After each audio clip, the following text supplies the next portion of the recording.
Bismillahirrahmanirrahim. Assalamualaikum warahmatullahi wabarakatuh. Salah satu pertanyaan yang sering kali muncul dari sebuah perkembangan yang ada di Republik Islam Iran adalah masalah wilayatul faqih atau masalah wali faqih.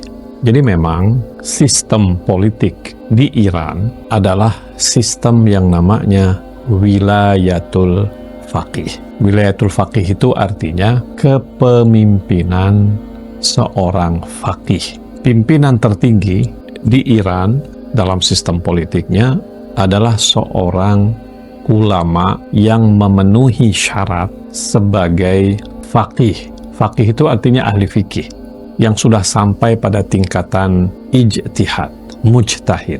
Orang yang benar-benar menguasai seluruh hukum Islam dengan kemampuan dia merujuk kepada dalil-dalilnya yang benar.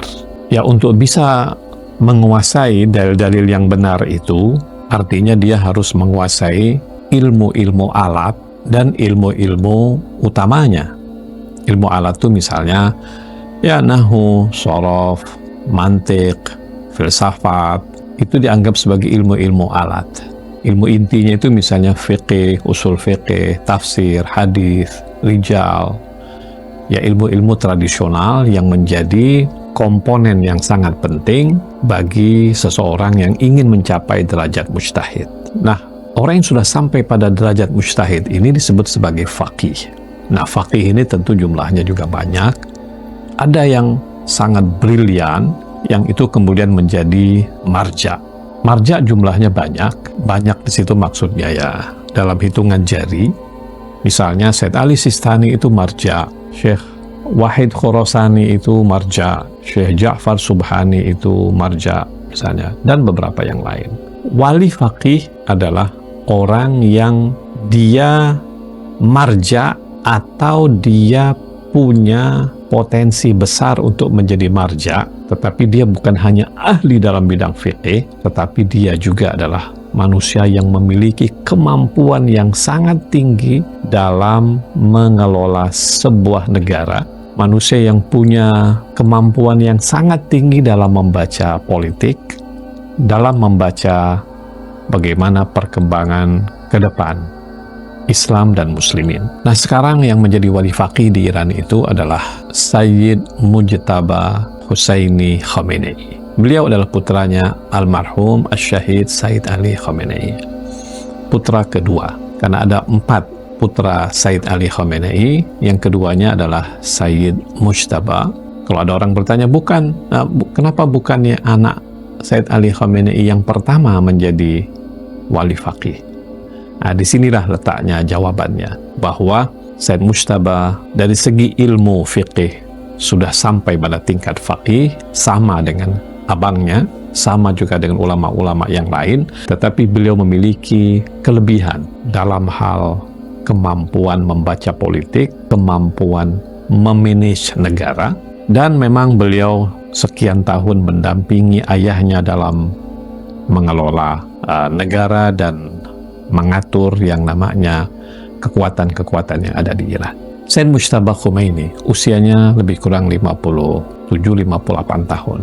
Beliau lahir, kalau tahun Masihinya 1969. Kalau tahun Hijriyahnya lebih kurang usia 58 tahun. Seorang yang memang dikenal sebagai orang yang alim, sangat alim. Karena beliau adalah salah seorang ustadz dalam Bahthul Kharij. Jadi di Hauzah itu, Hauzah ilmiah yang merupakan pusat studi ilmu-ilmu tradisional Islam yang ada di dunia Syiah.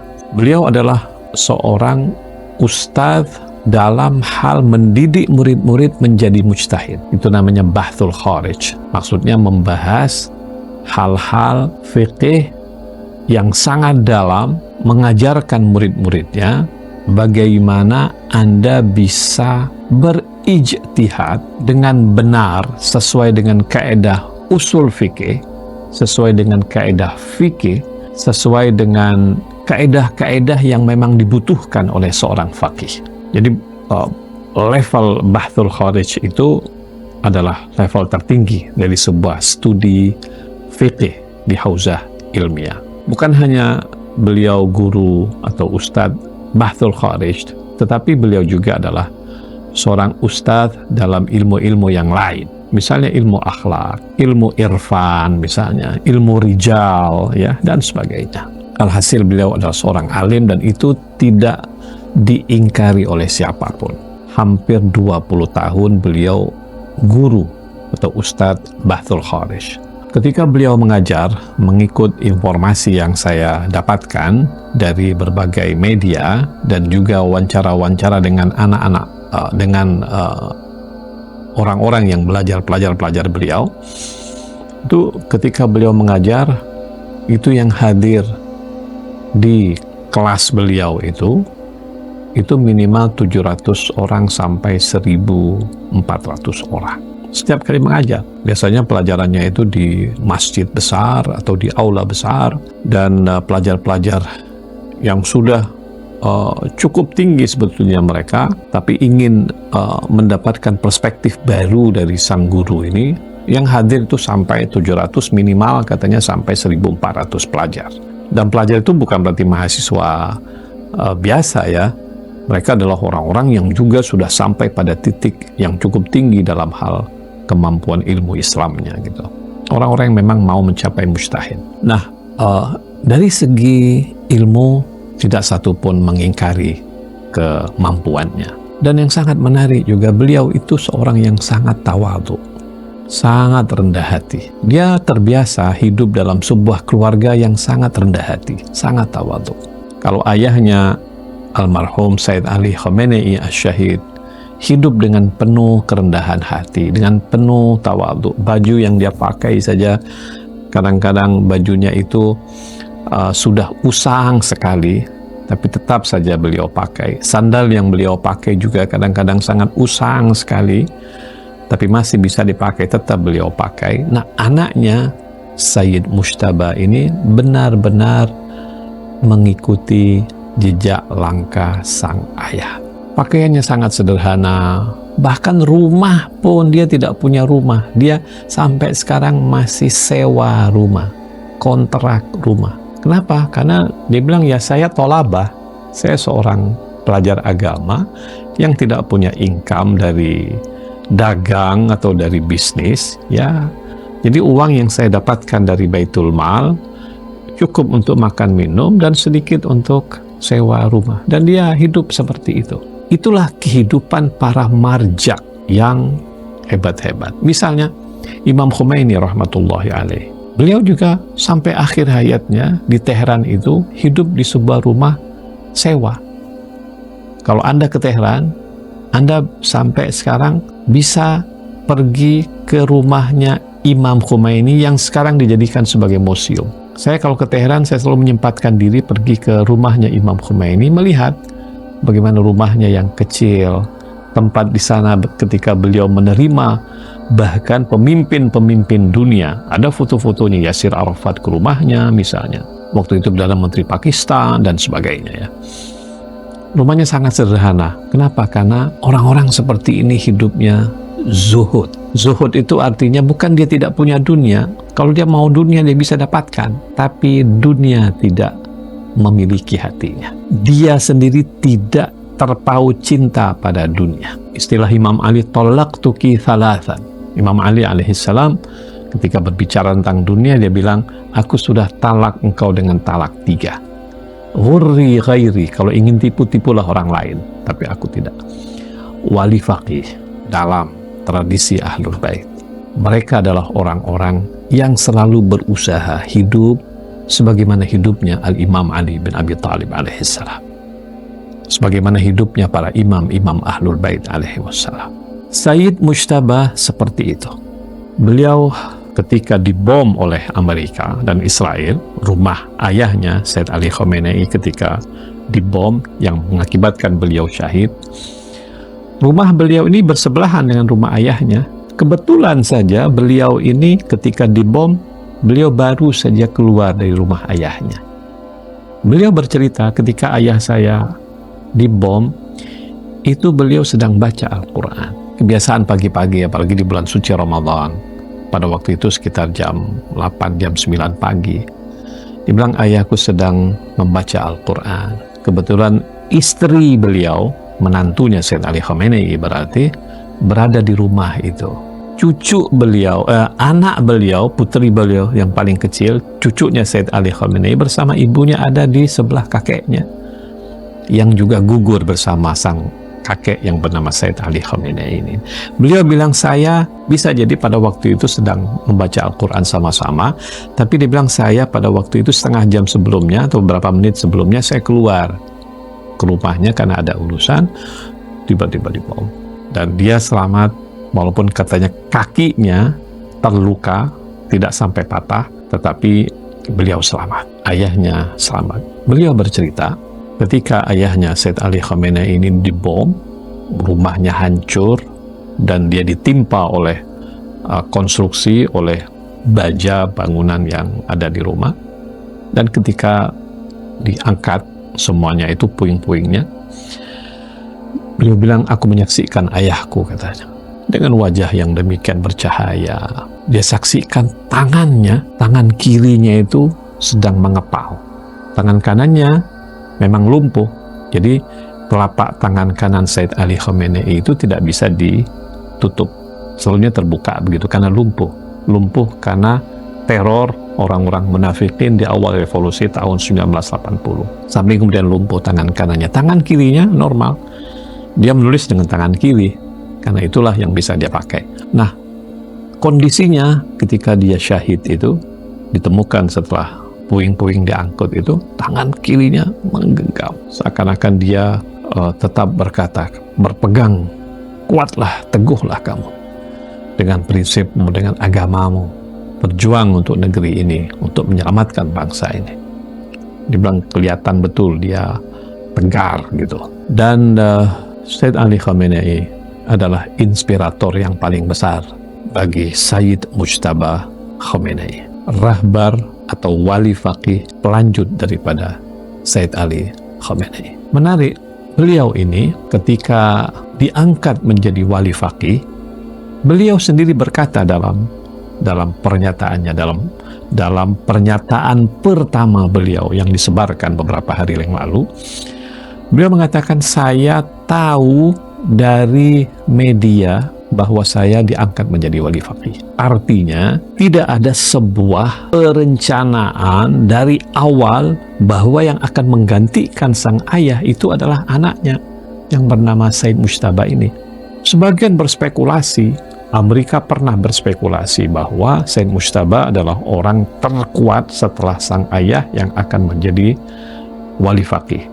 Saya pernah membaca itu kira-kira 1 tahun yang lalu. Jadi Badan Intelijen Amerika berkesimpulan bahwa orang yang paling kuat, kandidat supreme leader atau wali faqih atau rahbar setelah Ali Khamenei yang syahid adalah anaknya, Sayyid Mujtaba. Tetapi di Iran tidak pernah dianggap. Kenapa? Karena ada sebuah prosedur yang baku, sistem yang sudah betul-betul terjadi, yang sudah disepakati bahwa wali faqih itu adalah hak prerogatif sepenuhnya di bawah namanya sebuah dewan Majlisi Khubrigan. Majlisi Khubrigan itu artinya dewan para ahli yang akan menentukan siapa orang yang paling layak menjadi wali faqih, yang terdiri dari 80 lebih para ulama-ulama yang agung, para mujtahid, para fuqaha, orang-orang yang ahli hukum internasional, dan beberapa pakar-pakar yang lain. Mereka lah yang akan menentukan sesuai dengan kriteria yang sudah dituliskan di dalam konstitusi, siapa orang yang paling berhak untuk menjadi wali faqih. Nah, mereka ini yang rapat, walaupun dalam kondisi yang sangat kritis, yang tidak mungkin mereka bisa kumpul bersama menentukan siapa itu wali faqih. Tapi alhamdulillah kemudian keluarlah sebuah kesepakatan bahwa yang terpilih sebagai wali faqih adalah Sayyid Mujtaba Khamenei. Intermezzo sedikit, sebelum terpilihnya beliau sebagai wali faqih, kantor Majelis Khubrigan yang ada di Teheran, yang ada di Qom, itu dibom oleh Israel atau oleh Amerika, karena mereka menduga bahwa para ulama yang agung ini sedang sibuk rapat ingin memilih waliul faqih. Tapi ternyata para ulama tersebut tidak berada di kantor Majelis Khobrigon yang ada di Qom tersebut. Nah, kembali lagi, Said Mujtaba mengatakan bahwa saya tahu bahwa saya dipilih sebagai wali faqih itu lewat media, lewat pengumuman yang ada di TV. Artinya memang tidak ada sebuah perencanaan dari awal atau sudah diatur bahwa anaknya Ali Khamenei akan menjadi rahbar berikutnya, sama seperti sistem monarki kerajaan di mana sang anak adalah yang akan melanjutkan. Nggak begitu. Jadi memang waliul faqih itu dipilih berdasarkan kualitas manusia tersebut. Nah, Said Mujtaba memenuhi semua kriteria itu. Satu, dia adalah alim. Dari sisi ini sudah lolos dia. Yang kedua, dia adalah manusia yang sangat visioner, orang yang memang belajar banyak dari ayahnya tentang politik, dan memang orang yang di lapangan. Beliau yang membantu ayahnya di dalam mengatur negeri Iran tersebut. Yang ketiga, selain daripada dia adalah seorang yang visioner, beliau adalah seorang mujahid sejak awal, orang yang berada di lapangan. Usia remaja, belum 17 tahun, ketika terjadi perang Iran dan Irak, ketika Saddam Hussein melancarkan peperangan kepada Iran tahun 1980, beliau pergi ke medan perang sebagai anak presiden pada waktu itu. Waktu itu Said Ali Khamenei presiden, dia sebagai anak presiden, dia pergi ke medan perang dan pergi ke front line-nya, ikut berjuang bersama anak-anak muda Iran pada waktu itu. Dikisahkan Said Ali Khamenei berpesan kepada jenderal atau komando lapangan. Dibilang, saya tidak takut anak saya syahid dalam medan perang itu. Artinya kalau anakku Mujtaba ini syahid di medan perang, alhamdulillah dia sama seperti anak-anak muda yang lain. Tetapi saya khawatir kalau Said Mujtaba ini kemudian ditawan. Sebab apabila dia ditawan, maka Saddam Hussein punya daya tawar yang sangat tinggi.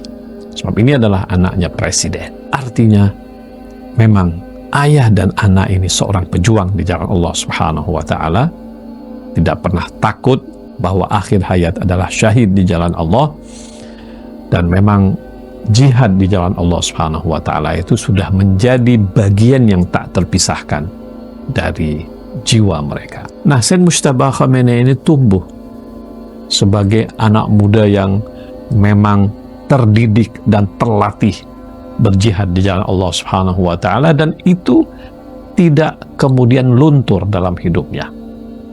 Jadi dia berteman akrab misalnya dengan dengan Asy-Syahid Qasim Sulaimani, dia berteman akrab dengan Said Hasan Nasrullah, dia berteman akrab dengan pimpinan-pimpinan IRGC, disebut dengan Pasdaran, anak-anak muda yang memimpin Korps Revolusi. Itu anak-anak muda yang terdiri dari para saintis, terdiri dari jenderal, terdiri dari seniman, terdiri dari pelajar-pelajar agama. Jadi ada sebuah unit di Iran yang namanya IRGC itu, yang sangat ditakuti oleh Amerika dan Eropa. Bahkan sebelum perang 1 bulan, Eropa itu parlemen Eropa, Uni Eropa itu mengecap Pasdaran ini atau IRGC ini sebagai sebuah milisia teroris. Kenapa? Karena sangat kuat. Bahkan kalau kita lihat sekarang perang antara Iran dengan Israel, Amerika sekarang ini, kekuatan Iran itu dominannya dilakukan oleh yang namanya IRGC atau Pasdaran ini. Nah, Said Mujtaba adalah orang yang sangat dekat dengan unit-unit ini, sehingga dikatakan bahwa beliaulah yang sangat mewarnai unit pasdaran tersebut.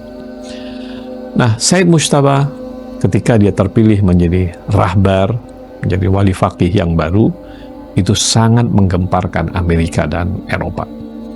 Amerika sendiri berkata, ini orang-orang kanannya Donald Trump berkata, kan karena misi Donald Trump ketika itu yang dia umumkan apa? Dia mengatakan change regime. Jadi dia akan merubah pemerintahan. Rezim Islamic Republic ini akan dia runtuhkan dan akan dia bawa rezim baru yang akan menjadi bonekanya. Memang dia sudah siapkan anaknya Reza Pahlavi yang ada di Amerika untuk kembali lalu kemudian menggantikan Said Ali Khamenei yang mereka teror. Jadi memang Donald Trump itu punya apa namanya kata-kata yang dia sebut change regime atau regime change. Jadi harus kita rubah ini pemerintahannya. Lalu ketika dia bunuh Said Ali Khamenei, lalu kemudian yang muncul adalah Said Mujtaba Khamenei, maka diplesetkan oleh orang-orang Trump sendiri. Benar katanya, si Trump melakukan regime change, tapi dari Said Ali Khamenei ke Said Mujtaba Khamenei yang lebih radikal daripada ayahnya. Begitu kata orang. Nah, sejauh mana Said Mujtaba ini bisa memimpin sebuah negeri yang sangat besar dan secara historis juga punya peradaban yang sangat panjang, orang-orang yang sangat pintar, orang-orang yang radikal, orang-orang yang dalam masa yang sama juga sangat toleran, orang-orang yang punya harga diri. Sejauh mana Said Mujtaba ini bisa memimpin negeri ini, tentu sejarah yang akan membuktikan. Tetapi melihat kemampuan beliau dan juga persatuan bangsa ini, maka saya sendiri berpendapat bahwa beliau akan mampu membangun Iran sebagaimana sang ayah almarhum yang sudah memajukan Iran selama 37 tahun. Jadi sang ayah menjadi rahbar atau wali faqih selama 37 tahun dan sudah memajukan Iran dari yang tadinya sangat tertinggal secara teknologi, secara sains, menjadi sebuah negara yang sangat maju secara sains dan teknologi. Nah, anaknya Said Mujtaba ini sepertinya memiliki kemampuan yang sama, kalau tidak lebih dari sang ayah. Dia tetap menjadikan revolusi Islam sebagai prinsipnya, dan itulah yang menggerakkan negeri ini. Dan di awal pidatonya dia mengatakan bahwa mulai sekarang nego kita dengan Barat dan Amerika tentang nuklir dihentikan. Saya menduga bahwa tidak lama lagi Iran akan memiliki bom nuklir, bukan untuk menghancurkan, tetapi memang memiliki bom nuklir sekarang ini adalah sebuah daya tawar yang sangat tinggi di hadapan penguasa-penguasa yang zalim sebagaimana Donald Trump dan Netanyahu. Buktinya apa? Buktinya lihat aja Korea Utara. Kenapa Amerika tidak berani menyerang Korea Utara? Kenapa Amerika tidak berani bahkan berkata-kata buruk kepada Korea Utara? Sebab Korea Utara punya bom nuklir. Ketika dia punya bom nuklir, maka dia punya daya tawar. Nah, Iran apabila punya bom nuklir, maka selesai sudah. Artinya daya tawar Iran sangat tinggi, sehingga tidak ada lagi yang berani Amerika atau Israel mengancam-ngancam Iran sebagaimana yang mereka lakukan sepanjang tahun-tahun terakhir ini. Ya, kita berharap semoga Sayyid Mujtaba Khomeini ini bisa melanjutkan misi mulia ayahnya dan misi mulia Al-Imam Al-Khomeini rahmatullahi alaih. Indonesia bagaimana dengan Sayyid Mujtaba Khomeini? Ya, saya melihat bahwa Indonesia adalah negeri sahabat bagi Iran. Siapapun pemimpin Indonesia bisa menjadi sahabat yang sangat baik dengan Iran. Memang Iran letaknya jauh di sana. Ya, jarak antara kita dengan Iran dipisahkan lebih kurang hampir 10.000 kilometer. Pesawat untuk sampai ke sana juga harus melewati berbagai negara. Tetapi Iran adalah sebuah bangsa yang besar, Muslim yang taat, Muslim yang sangat toleran, Muslim yang bisa bergaul dengan siapa saja, Muslim yang sangat ramah. Laporan-laporan dari para turis kita yang ke Iran bisa menjadi sebuah bukti bagi kita betapa sesungguhnya rakyat-rakyat Iran itu adalah rakyat yang sangat ramah, ingin berkomunikasi dengan siapa saja, dan ingin berbagi kebaikan-kebaikannya dengan siapa saja. Indonesia bisa belajar banyak dan bisa mendapatkan ilmu-ilmu terutama teknologi nano dan sebagainya dari Iran. Semoga Sayyid Mujtaba bisa bekerja dengan baik dan membanggakan Islam wal Muslimin. Wassalamualaikum warahmatullahi wabarakatuh.